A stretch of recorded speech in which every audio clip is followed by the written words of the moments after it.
Promoting someone is one of the most important decisions you'll ever make as a leader or a business owner. Yet many promotions are based on one thing. They're great at their job. Now, that's important, but it's not enough. Hi, I'm Harrison Tash, author and illustrator of Exit Without Leaving, a business book to help you create a business that doesn't depend on you. Now think about promotion like this. A great technician doesn't automatically become a great foreman. A great salesperson doesn't automatically become a great sales manager. A great manager doesn't automatically become a great department leader. The question is why? Because leading people is different than doing the work. Today, I'm going to show you the 4 C's of promotion, a simple framework to help you identify future leaders, not just top performers. But first, I want to talk about this thing that we call the Peter Principle. That's right, it's called the Peter Principle. So here's what it states. People tend to get promoted until they reach a level where they're no longer competent. Now think of it like this. We promote people until basically they can't do what we've asked them to do. That's what it basically boils down to. Think about it for a moment. Most people get promoted because they're great at their current job, not because they've proven that they can succeed in the next one. So a great technician becomes a foreman, that foreman becomes an operation manager, that great foreman that became the operations manager now becomes a general manager because they've proven themselves in every single role. And eventually, that person reaches a spot where they're like, I've never done this before, I don't know what I'm doing, and you start to see that they become incompetent in their role. The problem isn't that they're bad people. The problem is that we promoted performance instead of leadership potential. Every role that is in leadership is going to require a certain new skill set. And that's why the 4 C's matter. They help us look beyond today's results and evaluate whether someone is truly ready for tomorrow's responsibilities or for that grand vision that you have for your company in 2 years or 3 years or 5. Now, before you promote, I want you to remember this. Performance earns consideration. Leadership earns promotion. The goal isn't to reward someone for being great at their current role. The goal is to determine whether they can succeed in the next one, the one that's going to help you grow your business more and align the people in those positions. So you've waited long enough. Let me give you the first C. The first C that you're going to look for is competence. So we've talked about this a little bit. Can they do the next job?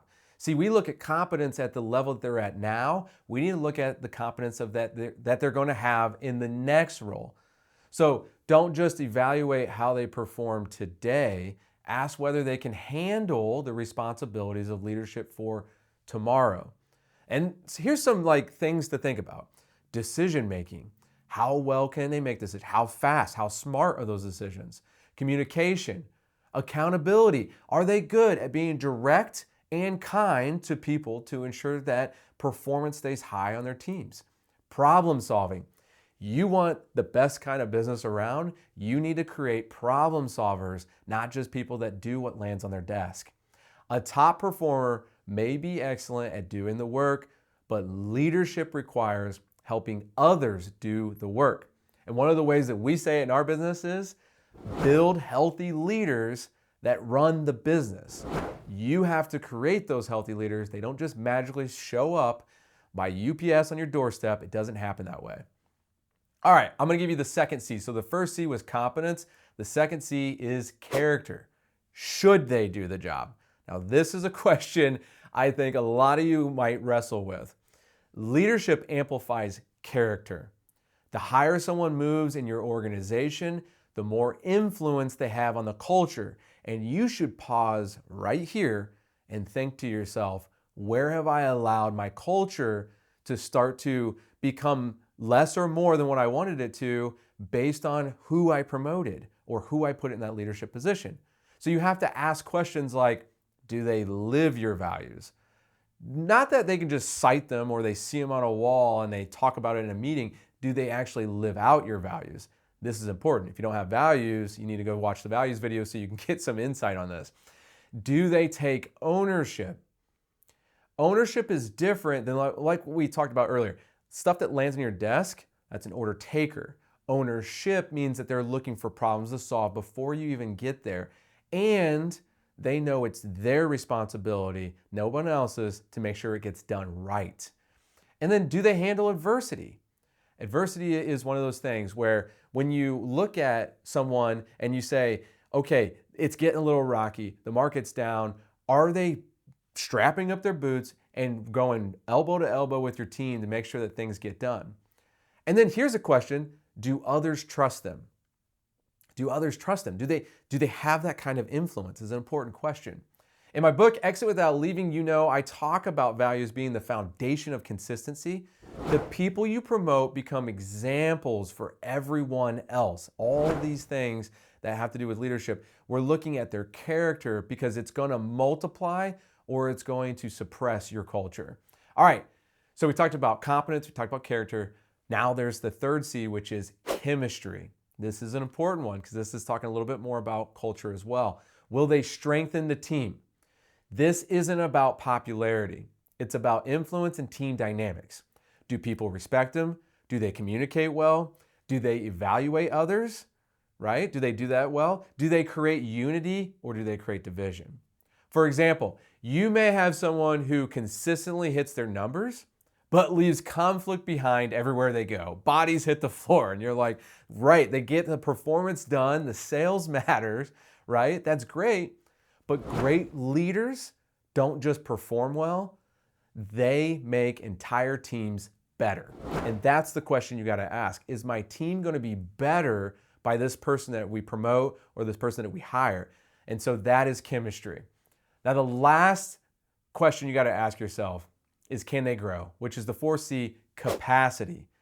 You're not promoting for today, you're promoting for the future. Do they want more responsibility? Can they adapt and learn? Can they handle greater complexity? As your company grows, it will become complex, more and more complex as it goes, and you've got to ask the question, can this person solve the complexity that's coming, not the complexity that you have today? And then do they have actual leadership potential? We talk about influence is really important with leadership. Does the team even want to go to this person and ask them questions and be guided and mentored, right? Potential matters because your business won't stay the same. Now listen to this. The best promotions are people who can grow as the company grows. And you have to ask these 4 questions to see. All right, so here's what we discussed. Before promoting someone, run them through these 4 questions. Can they do it? Should they do it? Will they strengthen the team? And can they grow? Promotion is not a reward for doing good work. It's a decision about future leadership. If you promote only on competence, you're going to build a company full of producers, which is awesome. But if you promote using all 4 C's, you're actually going to build a company full of leaders, people that are going to help you take your business to the next step. And leaders are what allow businesses to scale, grow, and thrive. Build healthy leaders who grow the business. So leave with this: performance earns consideration, leadership earns promotion. Hey, thanks for watching this video. If you want help assessing your leaders and your company, go to our website, consultlivingwater.com, and take our free growth stage assessment. It's easy to fill out and it gives a ton of value right away. And if you go into the show notes, you can just click on the URL to get you straight there.